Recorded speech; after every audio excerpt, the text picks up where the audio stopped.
আজকে আমরা করতে যাচ্ছি কি, আজকে আমরা পাইথন ফাইলকে রান করাবো উইন্ডোজ কমান্ড প্রম্পটে। ফার্স্টে আমরা একটা নোটপ্যাড বানিয়ে নিব। নোটপ্যাড খুলে নিলাম, নতুন করে একটা প্রোগ্রাম লিখব। Wait, notepad normal simple Python syntax, যেটা হলো প্রিন্ট, অ্যান্ড তার মধ্যে সে রাউন্ড ব্র্যাকেটসের মধ্যে হ্যালো ওয়ার্ল্ড।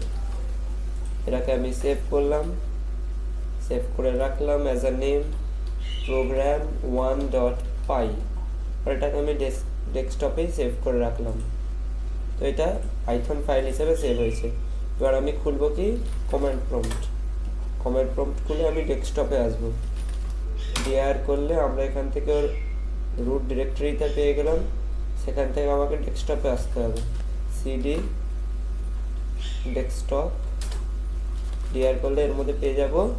দেখতে পাচ্ছেন কোথায় গেল program1.py। তো py, ফার্স্টে py দেন program1.py দিয়ে এন্টার মারলেই এই হলো আমাদের পাইথন ফাইল সিএমডিতে এক্সিকিউট।